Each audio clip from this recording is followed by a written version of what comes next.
O blog do jornalista Matheus Leitão, no portal G1, informa que a lista de convidados para a reunião que discutirá o futuro do presidente Jair Bolsonaro no PSL sofreu uma redução de nomes. Segundo o blog, alguns deputados da sigla que haviam sido convidados para o encontro no Palácio do Planalto receberam um e-mail de cancelamento do convite. Entre eles está o deputado Coronel Tadeu, que afirma que a reunião servirá para tratar da criação de um novo partido que receberá Bolsonaro quando ele deixar o PSL. O parlamentar recebeu um e-mail ontem, enviado pela deputada Bia Kicis, com o convite para o encontro no Planalto e confirmando a participação do presidente.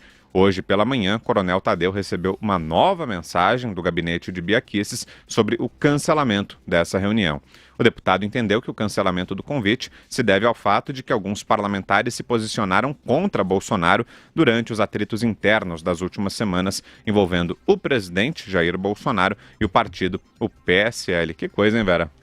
Olha, virou uma novela isso, né? O partido que já tem até nome, Aliança pelo Brasil, ainda precisa de 500 mil assinaturas para ser criado. Então não é um serviço simples, não é um trabalho corriqueiro esse. Tem toda uma divisão por estados no número de assinaturas que você tem que ter um número mínimo em cada estado. Elas vão depois passar por uma checagem da Justiça Eleitoral e depois disso vai ter uma longa discussão jurídica, Vitor, sobre se o tempo de TV fica no PSL ou vai proporcionalmente ao número de deputados que forem levados, se o mesmo acontece com o fundo partidário, sendo que não tem jurisprudência depois da nova mini-reforma eleitoral de mudança de tempo de TV e de fundo partidário para novas siglas. Isso aí sofreu uma alteração nas últimas mudanças.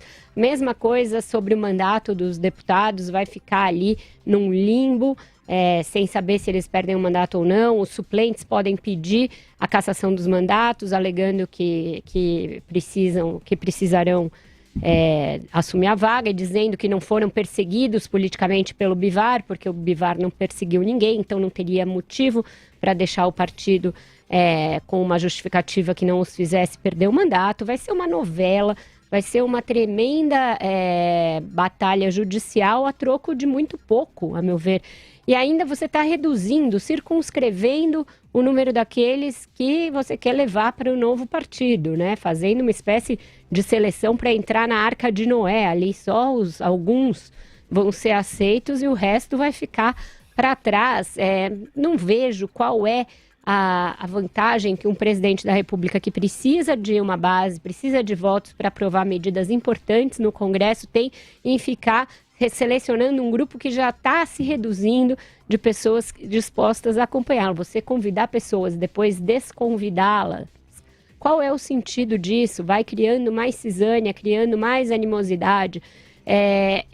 Esse pessoal falou em reinventar a política, mas está criando uma política do atrito, uma política da briga, uma política em que você não tem diálogo com ninguém, nem com os seus próprios partidários, seus próprios correligionários. Então, vai ficando muito difícil se imaginar que tipo de apoio Bolsonaro vai ter no Congresso a partir de agora, porque se ele não poderá contar com uma parte daqueles eleitos para lhe dar suporte, ele vai ter de buscar fora dos bolsonaristas de raiz. E aí vai buscar onde? Na velha política. Já está fazendo isso, um movimento de aproximação dos partidos chamados mainstream. Mas isso vai causar um estranhamento na sua base, naquela base que votou nele, baseada no discurso da nova política. Então, o presidente vai como indo por um labirinto, em que ele mesmo vai traçando um caminho tortuoso em que dá com a cara na parede da política. Eu acho isso um pouco temerário no momento em que a economia ainda precisa de muito suporte. Você veja que o programa de emprego que a gente chegou a discutir aqui rapidamente no programa de ontem já não foi exatamente aquilo que ia ser proposto, ia haver uma categoria para pessoas mais velhas e não houve por algum motivo. O projeto que foi mandado à Câmara já está causando uma certa polêmica porque ele taxa o seguro-desemprego, deputados já estão dizendo que de jeito nenhum vão aprovar isso. Então é um governo que manda as coisas para o Congresso sem combinar antes e um Congresso cada vez menos aliado, um Congresso cada vez mais apartado do Palácio do Planalto, sem nenhum diálogo. O diálogo que há é com a equipe econômica. Ele é melhor no Senado do que na Câmara hoje E mesmo assim, em questões como essas, rola esse enorme telefone sem fio, agravado pelo fato de que o presidente agora vai se lançar numa briga intestina com os seus para criar um partido, não se sabe bem por quê, não se sabe bem a partir do quê e com que sucesso ele vai se lançar nessa empreitada.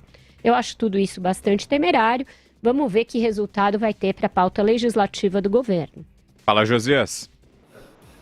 Quando enganchou o seu projeto presidencial no PSL, Partido Social Liberal, o Jair Bolsonaro sabia que estava lidando com uma legenda que era capaz de tudo, menos de demonstrar vocação social e de se afastar do déficit público. Então é um liberalismo enganchado no déficit público. Tratava-se de uma legenda nanica à procura de bons negócios. O Bolsonaro sempre soube disso. E a candidatura dele revelou-se um ótimo negócio, com dividendos milionários. O site do TSE informa que há no país 32 partidos formalmente registrados. Se mudar de legenda, o Bolsonaro vai apenas trocar de problema, levando a sua fábrica de crises para outra freguesia. Se ele cria uma nova agremiação, ele vai apenas fundar um novo problema. Nada disso combina com aquilo que o atual presidente da República dizia representar. A presidência do Jair Bolsonaro foi vendida desde a campanha como uma flor do lodo. Depois de exercer 7 mandatos parlamentares, o Bolsonaro se apresentou ao eleitor como uma fulgurante novidade. Ele dizia que era o único político radical o bastante para combater os maus costumes. De saída, ele faz uma opção pelo PSL, o que já transformou esse tipo de pregação numa teatralização da ética. Como ocorre em todo matrimônio baseado em interesses pecuniários, o relacionamento do Bolsonaro com o PSL acabou se resumindo ao patrimônio. E é por dinheiro que o presidente se desentende com o seu partido. O bom senso recomendaria negociar, mas o Bolsonaro parece preferir, como de hábito, radicalizar.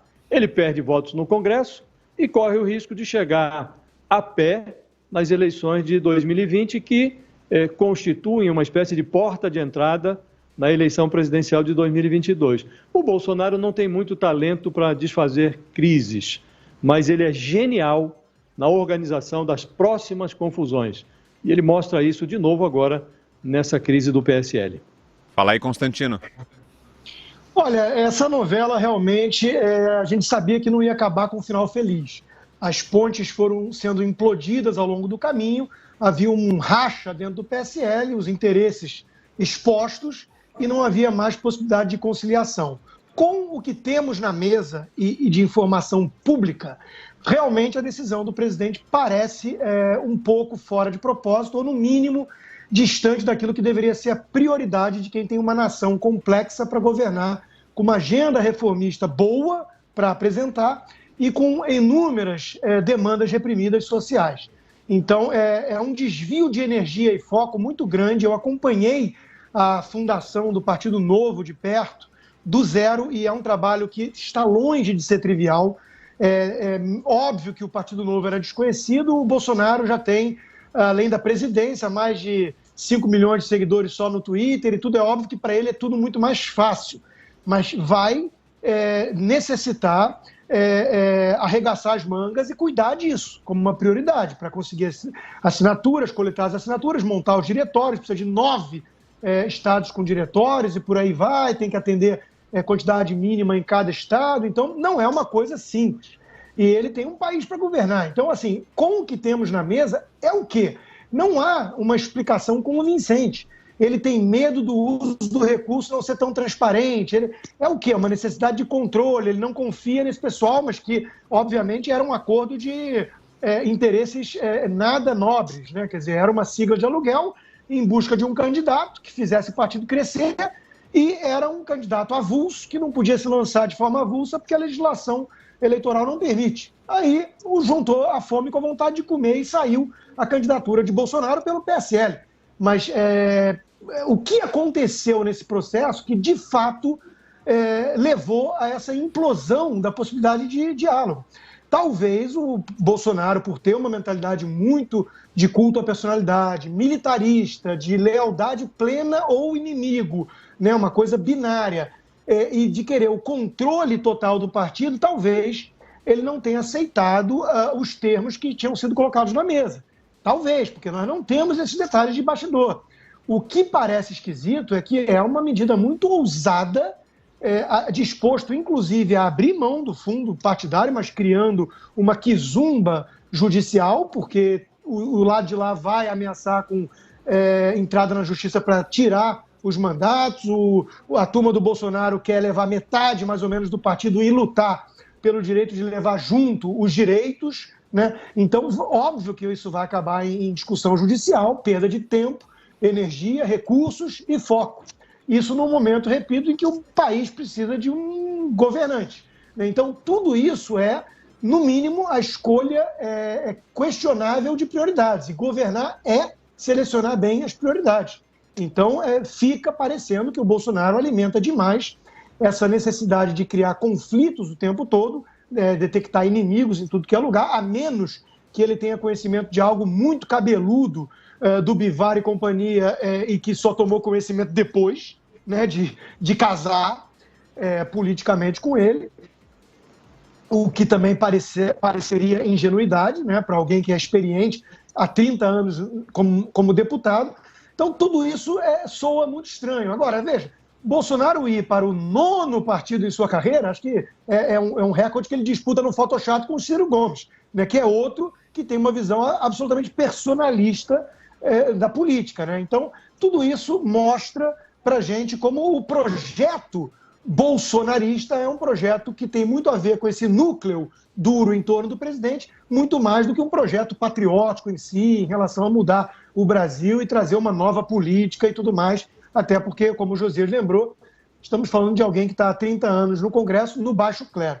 Então, eu concordo 100% que isso parece um tanto inadequado e arriscado para o momento em que o país vive.